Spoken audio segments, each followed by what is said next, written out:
You're in Braves country.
Baseball fans, Mac McGee here for the BCR. Make sure to subscribe and become a member today. All offseason, we have a jam-packed schedule to keep you entertained and informed during the MLB offseason. Weekly shows like MLB Today, Braves Country Today, going over the world of baseball, how it affects all teams, including the Atlanta Braves. Once Upon a Pastime series, Thursday nights, we'll take a deep dive on the history of this great game. And on Friday nights, Braves Country Theater, we're going to turn back the clock and bring you historic games from the past. We'll bring you a game from yesteryear. That's Braves Country Radio, the BCR. Coming this spring, a jam-packed loaded spring training schedule, wall-to-wall coverage of Major League Baseball. Pitch-by-pitch, play-by-play, the Atlanta Braves, and our out-of-town doubleheaders. American League, National League, we're covering Ronald Acuna Jr.'s LVBP Sharks in December, the Caribbean Series in January, the World Baseball Classic gets rolling on March 5th. We'll be here for all the action. We'll see you there for the classic call of the great game of baseball.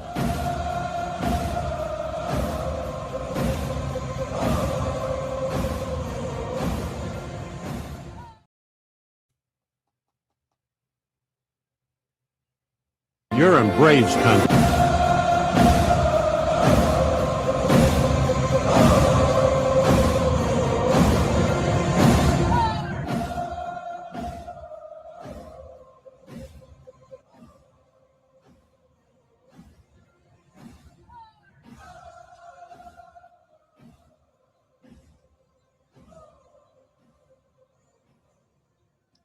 Good morning, Braves Country. Good to see everybody in the chat.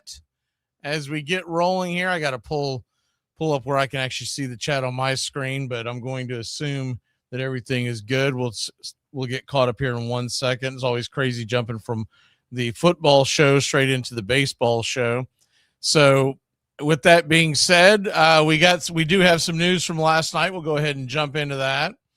And we will be talking about not only what's going on in the Braves, but also all of Major League Baseball at this point.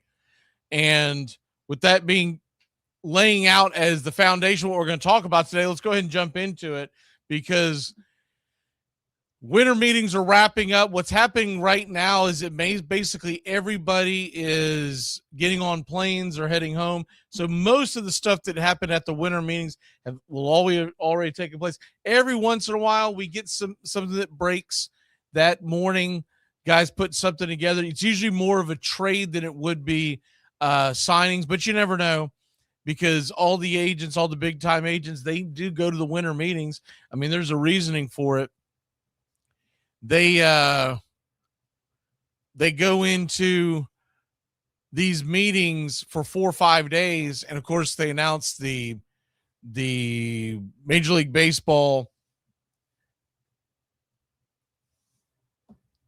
draft order. The Braves got the number 9 pick. I don't think I've talked to you about that since that was posted. Basically, it was the worst thing that could have happened to the Braves. Okay, and the reason why I say that is, we had the 6th worst pick in all Major League Baseball. We go into the lottery, and you're hoping that you're going to improve your chances of getting the number 1 pick. Now, what I don't like about, if you want to get real with the everything going down in Major League Baseball and with the MLB draft, if you want to improve the play on the field and have teams not tank, the number 1 team or the team with the worst record shouldn't have such a huge advantage for the first pick. I think of the way it broke it down was they had like a 27, 28% chance of getting the first pick, and everybody else was drastically less. That sucks. You should make it where the top 6 picks equally have about a 10 to 15% chance, top 5, whatever, and then go down from there. The system they have set up right now sucks. Now, it's not all their fault, because Honest Engine, you're talking about teams that, well, first of all, Major League Baseball agrees to this through the Players Union, the collective bargaining agreement from the MLBPA. And that's how you come up with a lot of this stuff. And they agree to these numbers. It's stupid to have the worst team still have an incredible advantage, who ended up getting the number 1 pick. It was the Chicago White Sox. And then have the rest of them. You have the 6th worst pick. You only have a 4% chance of getting it. Well, the Braves ended up getting the 9th pick. 3 teams jumped over them. So the worst thing that could have happened. They got the worst possible pick out of where they're sitting. And guess who we sent as our representative? And he had nothing to do with the actual picks themselves. But it's just kind of funny. It's a fitting end to his career. Brian Snitker was the one sitting there waiting for the pick to be announced. And obviously he had nothing to do with that. But it is kind of funny that that's where it ends up at. Real quick, things that are going on in the world of baseball. You're just getting caught up on the Braves signed. We talked about it a little bit last night, but the Braves did sign the Yastrzemski, Mike Yastrzemski. He is the grandson of the great Carl Yastrzemski, Major League Baseball Hall of Famer. If you're thinking, wow, maybe he's long in the tooth. Yastrzemski's 35 years old. He signs a 2-year deal worth $23 million. A third option, so it could be a 3-year deal for $30 million, as the final option is $7 million. He's going to earn he's going to earn 9 in 2026, 10 in 2027, and then what it ends up being is in 2028. So it's been kind of misrepresented when they say 2 for 23. It's essentially a 2-year deal for $19 million, and then there's a $4 million buyout in 2028. Or they pick up the final year and pay him $7 million. So it's either a 2-year deal or a 3-year deal for $23 million, or it is a 3-year deal for $26 million. That's the difference. But what you can realistically look about long-term or short-term, it's a 1-year deal for 9. It's a 2-year deal for 19. We'll deal with whatever he's worth in 2028 when it gets there. That made me feel a little better about it when I saw the actual numbers break out, because if we were paying a guy who's basically going to be a platoon player, if we're going to pay a guy at the original numbers that they were setting out there, 11.5 a year, that's getting a little too north for me. But because it's just a $9 million deal this year, think of this as an Eddie Rosario type signing. Eddie Rosario played for about almost that exact amount on his contracts year in, year out. He is a guy that's a little better defender than Eddie Rosario. He is a guy that, honest engine, his entire career has been a much more solid hitter. But we all love Eddie because he got hot that one week in October that helped propel us to the World Championship. But Mike Yastrzemski, what you can expect from him is a guy that they're going to probably platoon. I would think what the idea is that when a right-hander's in the lineup, Yastrzemski is going to be in that lineup and probably playing left field with Profar possibly as your DH. Now, you can mix and match this all throughout the year, injuries, et cetera, but I'm just talking about if we're looking at face value. Yastrzemski is a better defender than Profar. And that's probably what look, that was probably a concern for Anthopoulos and the front office when you looked at everything at the end of the year last year. Yeah, he had some great moments where he made some incredible plays, but all in all, Jurickson Profar is a liability in left field. You just don't know what the hell you're going to get from him. He's like a Russell Stover's candy. You don't know if you're going to get, pure enjoyment or what the hell is this chalky crap. You just don't know. So when we look at what he's going to do and you look at where he is, Yastrzemski, you can pencil in as the everyday left fielder. And I think that puts Profar as your designated hitter,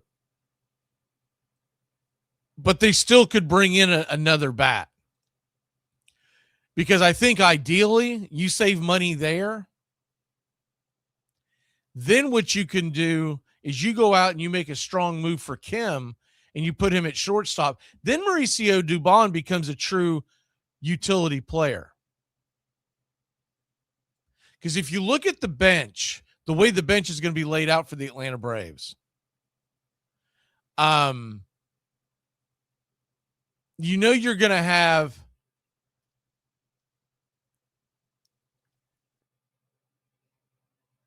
I'm going to call Sean Murphy the backup at this point. But you've got Sean Murphy to put in on an everyday lineup, but we'll just call him as the backup because we're laying out the starting 9 and then the 4 that would be on the bench. So we'll call Drake Baldwin the starter, Murphy the backup. Then the rest of your bench is Dubon, and even if you want to make the argument Yastrzemski, there's still one more move that can be made. So what it could lay out is, let's say they sign Kim. If this makes sense, I know I'm a little bit all over the board right now.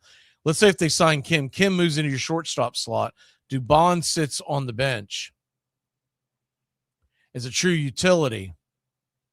And then let's say on a lot of days you've got, let's say on the days that you don't have Baldwin behind the plate, you put Murphy behind the plate.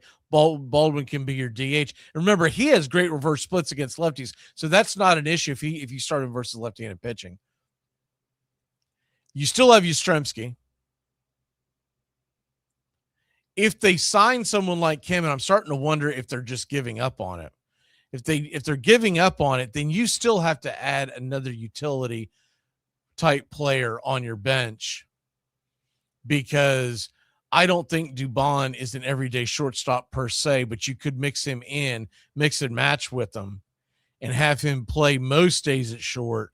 But you'd like to have some kind of a situation where you have a couple of guys that you can pick from off your bench to pinch hit for Dubon when you got a tough righty late in games. If Kim is your guy, then Dubon is literally a guy who's going to, every single day, you can choose him to just give someone a day off. You don't think of him as your starter, but he's going to start a lot of games. So at this point, I think we're in the middle of I think it's going to more come in to focus. Usually what the Braves end up doing is, and this is not a big move, I think they're going to add an arm, a starting pitcher. They're going to add at least one reliever, maybe even two. And I'm talking about the big names, and we'll get into them in a second. But I'm talking about legitimate relievers, not guys you pick up off the scrap heap and hope for the best, right? So I'm not talking about like a De Los Santos. I'm talking about someone who you can pencil in as, hey, this guy's my 7th inning guy, my 8th inning guy, et cetera, et cetera. So with that being said, let's go ahead and dive into Atlanta Braves. Get their man, Yastrzemski. And like I said, this isn't the beginning. It's not the end, but it's a head scratcher as far as where do they go from here. He gives you depth in the outfield on the 3 regular outfielders, which is obviously are Profar, Michael Harris, and Acuna. He becomes your 4th outfielder. He's also an option to put on the roster for, and by the way, Yastrzemski has played at center field before.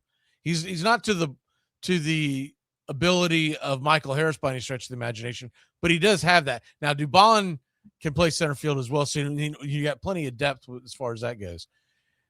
The next move, I think, is probably going to be pitching. I still think they're kicking the tires on Kim, but I don't know what the holdup is, why Kim hasn't been signed one way or the other. But knowing Scott Boras, he's probably leveraging a team that doesn't have a real dog in the hunt to drive up his number. That's what Boras does. That's why a lot of GMs hate dealing with Boras.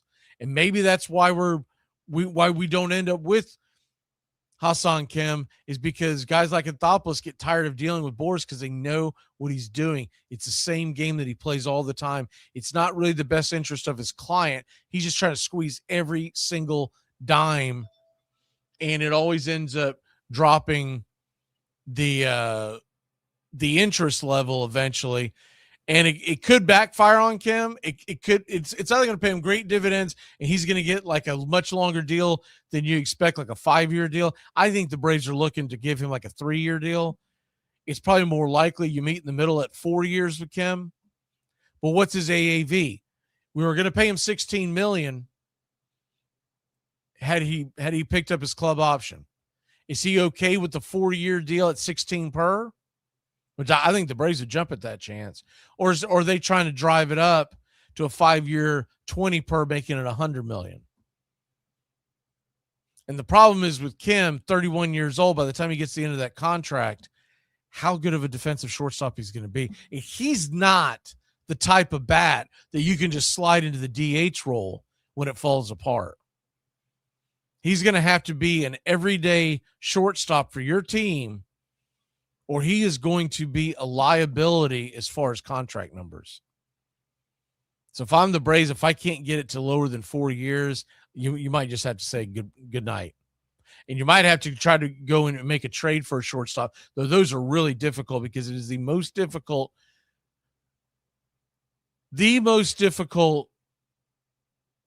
position in all of baseball to find someone who can not only play the glove well, but hit the ball well, is the shortstop position. It's the quarterback of Major League Baseball. Center field is a close second, but you can do a lot of things with center field that you can't do with shortstop. Remember, we did draft 3 shortstops back in June. Our first 3 picks were all shortstops. The hope would be by 2027, one of them is ready to roll. Maybe even by the end of 26, one of them is ready to contribute. I'm thinking more of the two guys that are coming out of college, not the kid that they drafted out of high school at 18, 19 years old they drafted. I'm talking about the two kids came out of college. One of them could be ready, but more likely 27 is the goal. And if you have to find a deal for your shortstop, and if you think about Mauricio Dubon, if he ends up being the everyday shortstop, he's a free agent at the end of the year.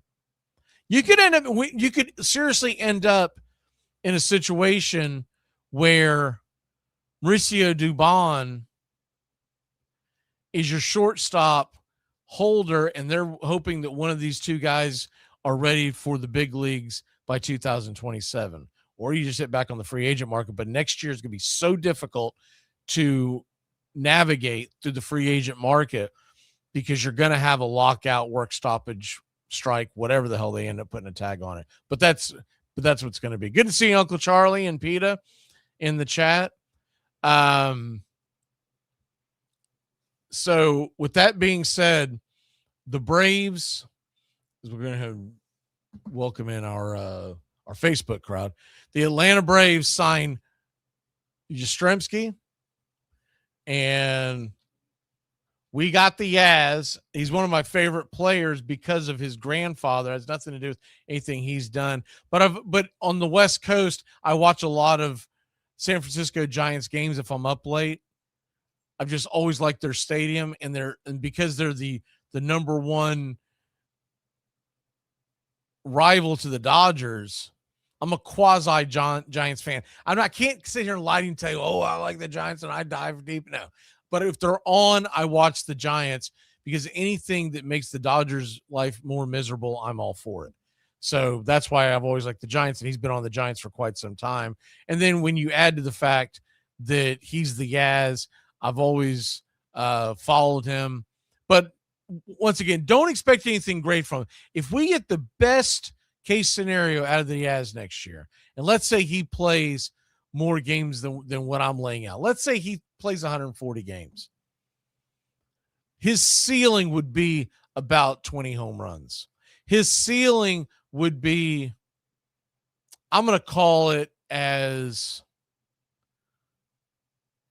a batting average of 250. That would probably be his ceiling. That's probably not likely to happen across the board because I don't think that the game plan is going to be to go out and give him that many at bats unless we have horrific injury problems once again. But with all that being said, the Yaz is going to give us, Uncle Charlie, I agree. Well, Candlestick Park, they haven't played there in years. I liked Candlestick Park when it was a football and baseball team. Now it's the what is it called, the Oracle or whatever they call it, the new park that they built several years ago. But I love McCovey's Cove. I would love to go to the game there one day. I've said this for years. I want to go to a game, but I want to go during the day because it does not matter if you watch a Giants game in June or July, in October, in March, whatever. If it's a night game, they all have jackets on. And usually toboggans and everything because the wind comes whipping off the bay. And the best case scenario in as far as the weather goes at a game at the Giants Park is usually in the 50s, maybe in the 60s, but still a strong wind. So I want to go to a day game. I'd love to, one of the bucket lists would actually be in McCovey's Cove, but just to go to a day game at that park would be phenomenal. Oh, you went to the original Candlestick Park. Okay. You went to 3 Grateful Dead concerts there. So you're talking about the original Candlestick Park. Okay. Gotcha. Yeah. Back in the day, that's where the catch was made. Joe Montana, Dwight Clark to beat the Cowboys in the back of the end zone. One of my first NFL memories that I have like burned into my brain as a young kid. That's one of them. That was the very first one that I can remember having a dog in the hunt. Actually I was pulling for San Francisco because I liked their uniforms because they look so much like Florida State's. Ironically, in the 80s and 90s, I was not a San Francisco fan because I don't like pulling for the team that's winning all the time. But now it's come full circle, and I actually like to watch the 49ers, so whatever. But if I was allowed to pull for the 49ers, that probably would have been my NFL team because they look like Florida State, but my grandfather would not allow me to pull for a team that wasn't in the South, so I became a Dolphins fan, moved away, and became a Titans fan. The rest is history. But back to what we were talking about instead of going down memory lane as I'm known to do. Bear with me. We're getting here. Other moves that you may have missed or you may not know all the details to. Pete Alonso, 5-year, $155 million to the Orioles. It's interesting. They said that the Mets did not make a strong offer, and the reason being is because they started seeing the market lay out where Pete Alonso did not appear to be able to be signed by the Mets because of the number that was being driven north. He met with the Red Sox. He met with the Orioles. The Mets never made a serious offer, meaning I guarantee you what the Mets were trying to do. They were trying to do to him what they did last year. Wait him out, wait him out, wait him out. All of a sudden, nobody gives him a serious offer, and he ends up back in a Mets uniform on a 3-year prove-it deal with the 1-year buyout, and away we go again. Well, I don't blame Alonso. He was sick of that crap. He's got to feel like, man, I've given you all to this. I've given my all to this Mets organization. He's been the catalyst for their offense for the last several years, even with the signing of Soto. He's had some of the biggest hits in recent Mets history. Remember the big home run that he hit in a Mets uniform against the current Mets closer who they just signed, Devin Williams. Remember that? Slammed the one over the wall in 24. And they end up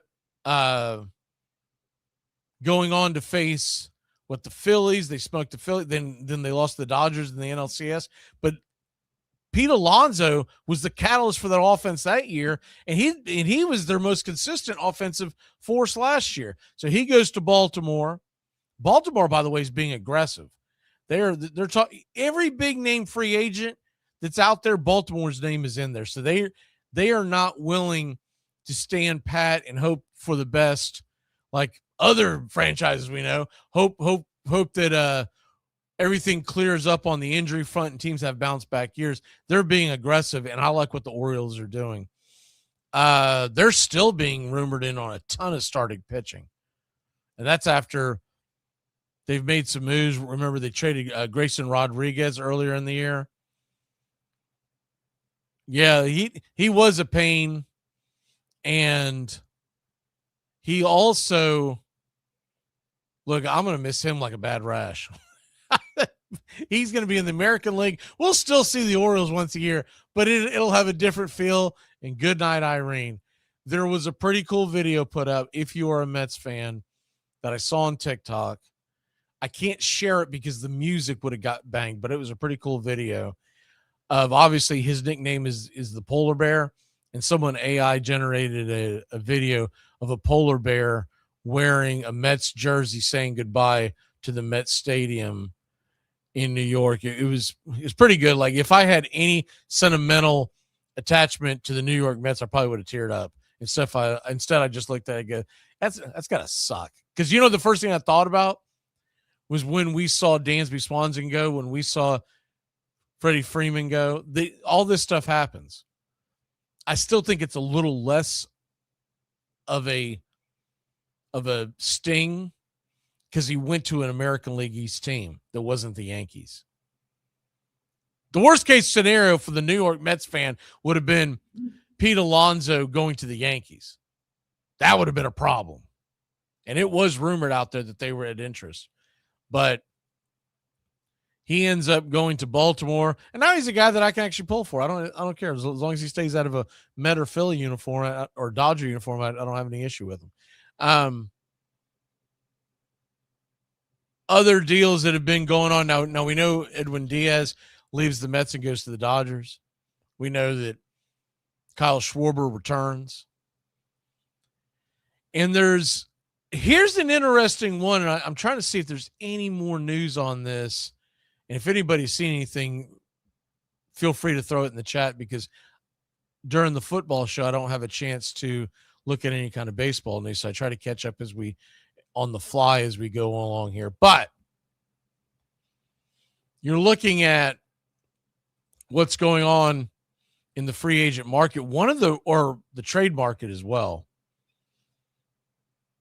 Once again, I'm just mentioning this because we just talked about it. Framber Valdez is being rumored to have, for the Orioles to have a heavy interest. Now, I mean, would that not be something for the Orioles if you sign a big bopper like Pete Alonso, because he essentially becomes your designated hitter, and then you add Framber Valdez to the mix? All of a sudden, the Orioles are looking more like the Orioles did last couple of years. They had such a bad 2025, you almost forget about how good they were the last couple of years before that.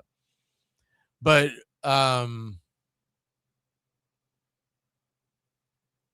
something else that Pete Alonso gets, not only does he get a $31 million deal, he gets the hell out of New York. So though Maryland doesn't have low taxes, it's a hell of a lot lower than New York City. Who is this? Someone just signed. We've signed KBO League MVP. Seriously. Choi Dong. One.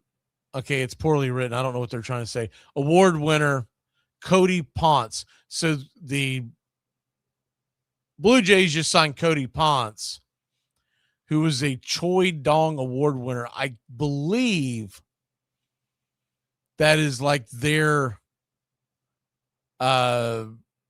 that's either like an MVP or like a Cy Young type of award. So I don't know a whole lot about him. We'll do a deeper dive after the show, but Toronto is announcing that, making a big deal. I do wonder something. If they pivoted to him, say a 3-year deal, that's a little strange. It's a little strange to get a 3-year deal from a guy coming over.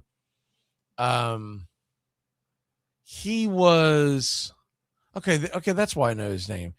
He was a Pittsburgh Pirate, drafted by the Pittsburgh Pirates. Did he ever play for them? This guy is trying to find his age. For some reason, they don't have it on this actual. There it is. He's 31 years old. They signed him to a 4-year deal. He's a pitcher who last pitched in the majors.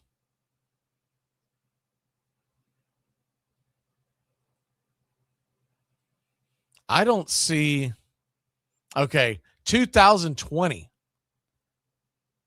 We're at a 3.71 ERA. Why in the world they signed him to a 3-year deal? I don't get it. Seems like this ought to be a prove it deal. But anyways, Cody Ponce going to Toronto. He has a career ERA of 5.86 and a WAR of -0.6. So whoop-a-doo! And they made a big splash on social media about it. But whatever. I'm sure Blue Jay fans are just thrilled about that. Back to the rest of the story that's going on. Ketel Marte. This is the name. Hey, good to see you, BA. Ketel Marte. This is the interesting one. And this is why, now, maybe it fell through, and that's why we ended up with Yastrzemski. But you could still add this man to your rotation, and you would have an extremely deep roster. Ketel Marte is being rumored to be on the trade block. Ketel Marte is a utility knife, much like Mauricio Dubon. But Ketel Marte is a much better batter. He had a down year last year. But if they add a Ketel Marte along with Dubon, you no longer have to worry about the shortstop position, because Marte is going to find his way all over the field, although he's typically a second baseman / outfielder. But you would definitely have to find a way to get his bat in the lineup every day. My question would be, if they're serious about bringing in Marte, does that mean we're moving somebody else? Because if you bring in Marte, it kind of gives you some leeway to move somebody else towards starting pitching. And I wouldn't dare guess on who they would move, but Ketel Marte can play center field. So just keep that out there. Ketel Marte, that was the most interesting rumor that I've seen over the last 48 hours. Let me see who else we have in here. See if anything else is broken. I don't see. By the way, Braves Fan Fest, I'm still trying to figure out a way to go. I got some issues on that set, but Braves Fan Fest is 51 days away now. I've got to look and see if I'm going to be able to get there. My plan is to get there, but I don't want y'all to hold y'all's breath. And, I don't want to hold up any of y'all's plans because I know we've talked about meeting up. I just don't know what I'm going to be able to do. I hope I can get there. But it may not be, even if I can get there, it may not be a situation where I'm going to spend a few days. I might literally be flying in and flying out on the same day. I'm trying to figure out the best way to get to Braves Fan Fest. It's like, because I just want to get my feet wet this year and see what it's about. I've never been. And then maybe in the future seasons ahead, maybe that's when I go and invest actual 2-3 days to do it. There's some market that my wife wants to see. I don't know. They sell a bunch of junk or whatever. But anyway, she's talking about trying to figure out when that thing happens and it's in that area somewhere, and can we make it all one trip? But a lot of balls in the air right now because this is the busiest time of the year for her, and it's still a busy time for me because not only am I doing stuff you don't see me do, which is all the production stuff, I'm also working during the day, doing the production stuff in the afternoon and evening, and then trying to keep everything going on this channel for breaking news and whatnot. Our quick show reminder: Saturday, 3:00 kickoff, 2:00 we're coming on the air. Army Navy. If you haven't been with us before, Army Navy, I think you're going to enjoy it. The people that come in are from all over the world and are men and women who are either currently serving or have served. And it's truly one of the best days that we have here on Braves Country Radio.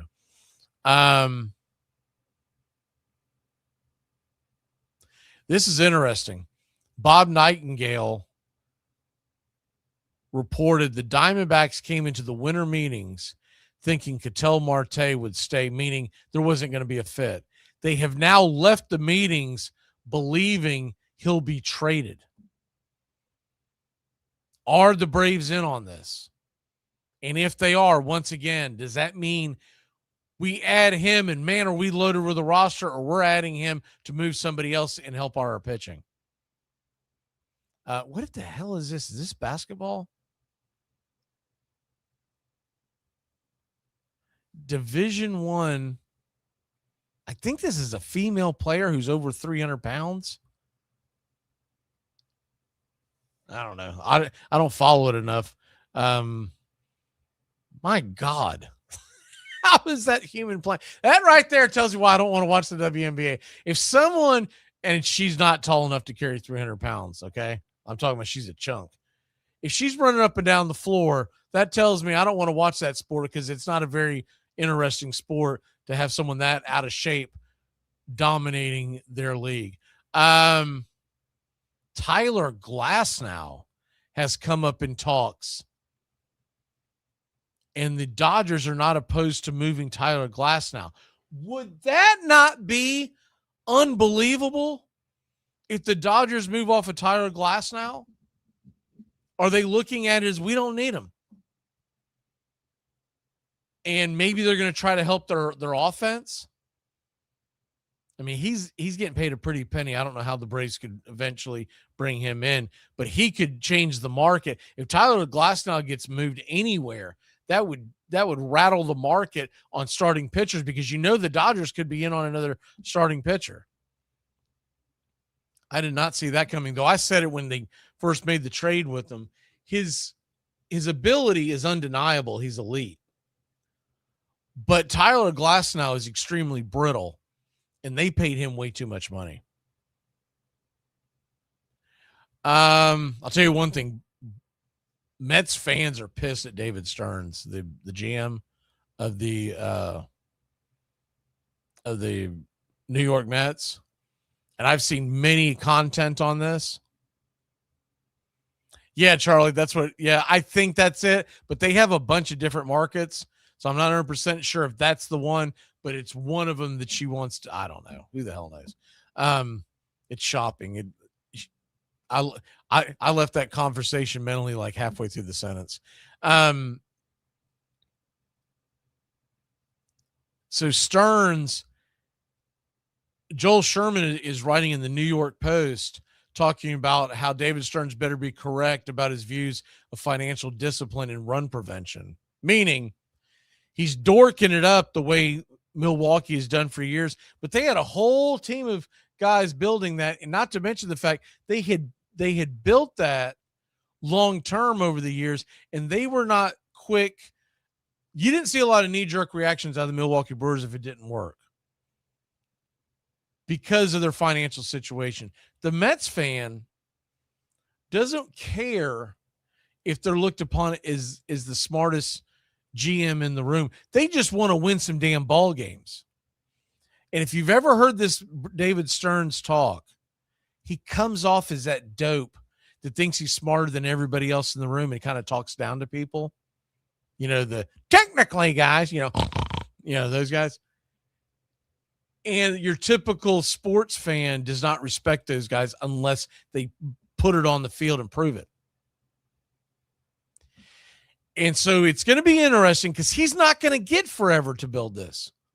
If he goes out and he's coupon clipping by not re-signing Diaz, by not re-signing Pete Alonso, by bringing some very questionable free agents in on the starting pitching market last year, and then I don't know what to expect from Devin Williams because it didn't seem like he clicked well in New York in a Yankee uniform. What, he's going to be better in a Mets uniform? I don't know how to buy into that.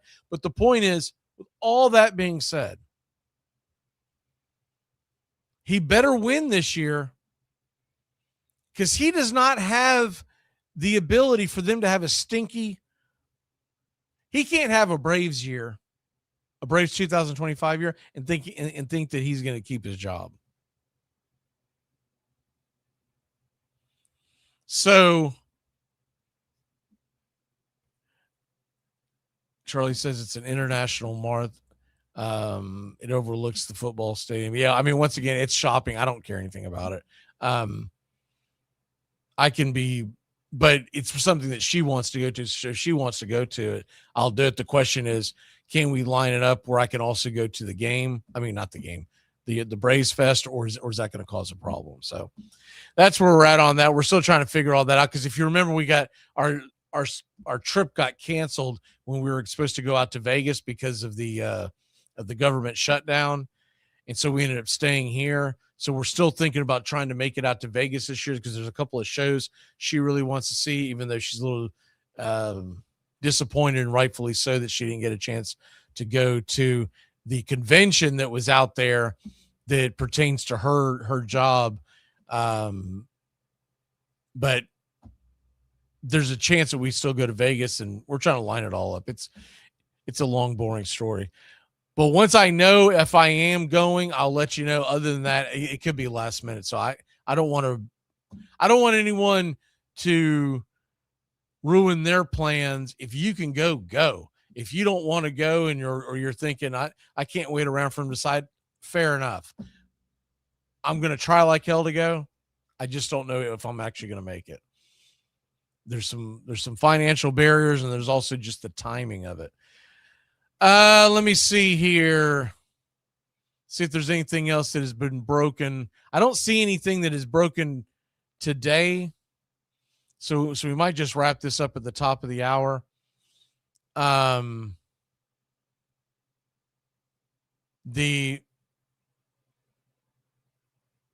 in the world is, man, this guy will argue with anybody. I mean, anybody. This has got something to do with David O'Brien. He says, I'm not a fan of the small market teams doing perpetual rebuilds, but if I'm the Pirates with Skeens, I've got to consider trading the best pitcher on the planet, but only if I get at least 5 top young prospects in return, at least 3 elite prospects. Who the hell has that? See, that's why you don't trade Paul Skeens. It's a stupid idea. It's a pie in the sky, utopian type of idea that you're going to trade Paul Skeens and get 5 guys that are elite that'll be starting in your lineup in the next couple of years. This isn't 1989 Dallas Cowboys trading Herschel Walker, because the GMs don't do it anymore. So if you trade Paul Skeens, at best, you're going to get 1 elite player back. You're going to get a hope of 2 other guys that have a high ceiling, but most likely their floor is hopefully a starter in the major leagues. Why are you going to do that when you could really build your team right now to compete? One of the hardest things for a small market team to do is to build a pitching staff. They've got a pitching staff in Pittsburgh. So it's a lot cheaper to bring in a bullpen. And you could build an elite bullpen in Pittsburgh and you could sell it to a reliever. Hey, man, we're trying to go all in. The Bubba Chandlers, the Paul Skeens, the Jared Jones, the list goes on and on and on, the depth of their pitching staff. And you still have control of like 4 more years on Paul Skeens. Why wouldn't I trade one of the lesser prospects to bring in a bat? Go get aggressive in the free agent market on relievers, and you could put a competitive team, and it's not like the NL Central is a freight train running away. You could catch these teams. The Pittsburgh Pirates could out Milwaukee the Milwaukee Brewers. But man, he'll get in an argument with someone, and then someone will say, Skeens is not the top pitcher, and this guy, this random guy, rattles off a bunch of pitchers, and then Brian gets mad and says he is the best pitcher. I don't know. Is he the best pitcher? Is Paul Skeens really the best pitcher? Is he better than Yamamoto? Do we know that Paul Skeens is going to step up in a big spot like that and pitch complete game shutties in the postseason? If I'm picking right now for a team that I want to compete, not for a guy who's going to give me the most strikeouts in 6 innings, a guy that's going to compete for me, I'm picking Yamamoto right now. I was extremely impressed with what Yamamoto did in the postseason. Extremely impressed. I'm not putting Wheeler over him because of age. Crochet, though, Garrett Crochet is every bit as good as Paul Skeens. And you can make a strong argument that there are other guys you can put them in the. I'm not putting Wheeler in because remember, Wheeler, maybe that guy's a Philly fan, but Wheeler didn't finish the season because of an injury. And because of that injury, I don't know what you're going to get back from Wheeler when he comes back. So he's not even an argument for me. But it's weird that no one's talking about Tarek Skubal. So if I'm doing the top 3 pitchers in baseball, it's going to be Yamamoto, Skubal, and Garrett Crochet. Skeens is probably top 5 mainly because of his youth, and you want that on your side.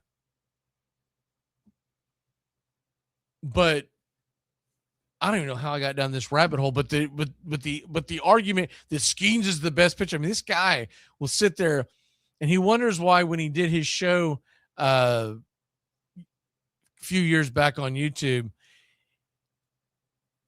he wants his cake and eat it too. He doesn't want to do the work. He doesn't want to do the grind. And I would watch a show from time to time. It was okay, but he got mad that they weren't getting the views. And so he quit. He picked up his ball and went home.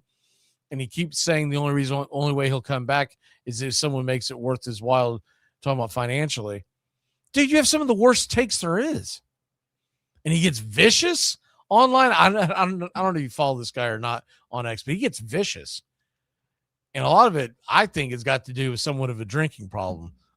I mean, he gets liquored up on what did he do here? When was this?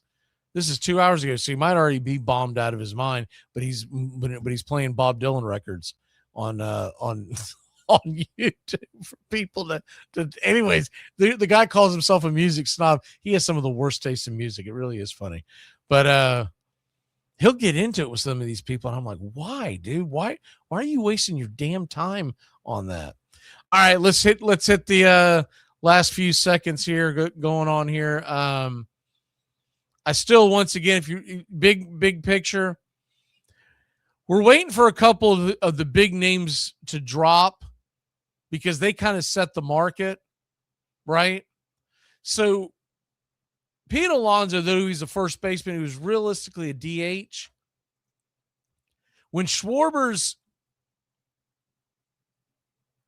5-year, $150 million deal broke the other day, that kind of set the market for Alonso. He wants a tad more because he expects himself to be playing first base, although I think he's a horrific first baseman. You need to make him your DH, and he'll be worth every dollar, right? But the more you put him in the field, the more it offsets his offense. Cody Bellinger, we're waiting to see where that is. And remember, I mentioned this the other day, but I'll say it again. The Freddie Peralta is on the trade block because they want to reset. This is what the Brewers do. They reset better than anybody else. They don't wait until it's too late. They will sell a guy to get rid of him before he starts flirting with the free agent market that they know darn good and well they cannot sign. Okay? They cannot sign Freddie Peralta when he becomes a free agent. So Freddie Peralta is, let me see what his final contract is. I believe 26 was the ender, but he might have a club option. No, 2026 is the club option. They picked it up for $8 million. He's an unrestricted free agent. There's no way in hell that Freddie Peralta is going to be a Milwaukee Brewer this year. They always trade them. Remember what they did with Corbin Burns? They always trade them before it gets to. Actually, I'm a little surprised he made it as long as they did. Normally, they like to trade him with the year plus. But Freddie Peralta is going to move. When he moves, that's going to kind of set the free agent market on starting pitching. You got other guys out there. Cody Bellinger, when he signs, that's going to set that market for the outfield. And so that's what you're kind of waiting on when you're wondering. And honestly, we may not get an answer on Kim until Bichette signs. When Bichette signs, I think Hassan Kim gets signed very quickly after that because you see what his value is. And that's what we're waiting on. But the priority for the Braves, I think right now, is to bolster that bullpen, to get a starting pitcher. And then, of course, what are we doing at shortstop? Are we done with Kim? I mean, excuse me. Are we done with Kim? We're just going to move on to Dubon. If they do that, they pigeonhole themselves in the fact they need an upgrade in offense somewhere. Because if on an everyday basis you have Dubon at short and you have, we'll say, Drake Baldwin when he's not DHing and he's behind the plate, Mike Yastrzemski is your designated hitter, that's not going to be a long enough lineup. You're going to have the same issues you had last year where you struggle to score runs, except in pockets when everybody got hot. And remember, we still got Eli White, so the idea is going to be to bring him back.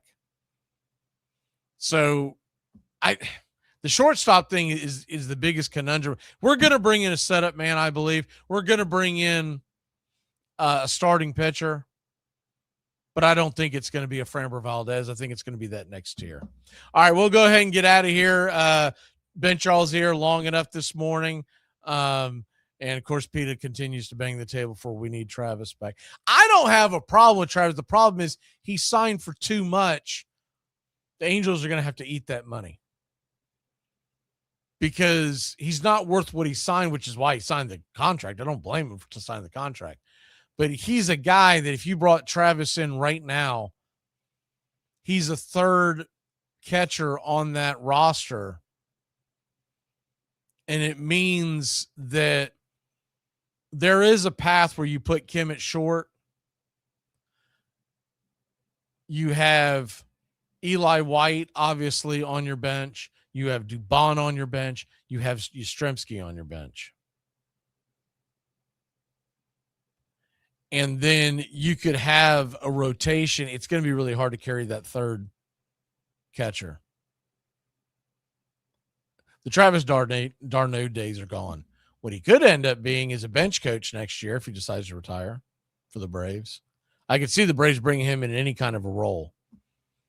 I would put him in the front office and hold the place like a manager in waiting in case Walt Weiss doesn't work out. That's what I would do if I were the Braves. And he would be a great person to have on your staff to work with the catchers and the starting pitcher. So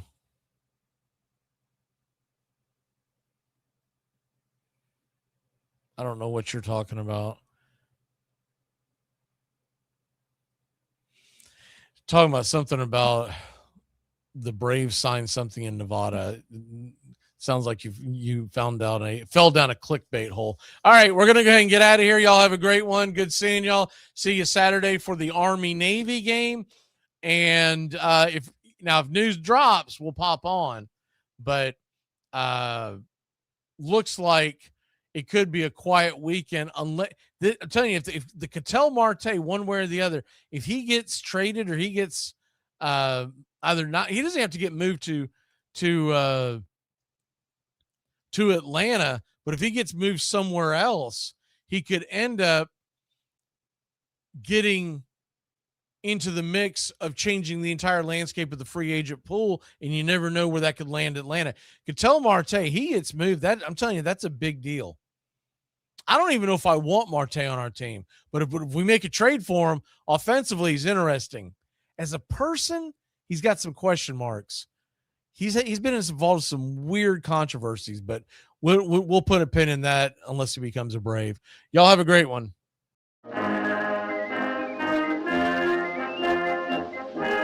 Saturday, December 13th, 3 p.m. Eastern, it's the annual battle, the Army-Navy game in Baltimore, Maryland.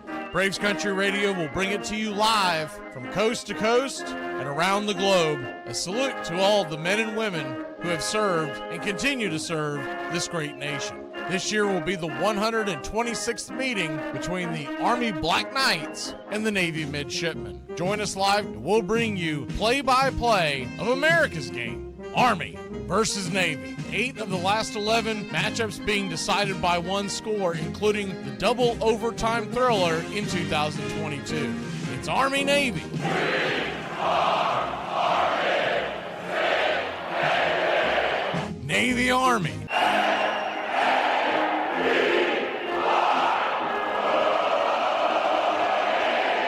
America's game, heard around the world.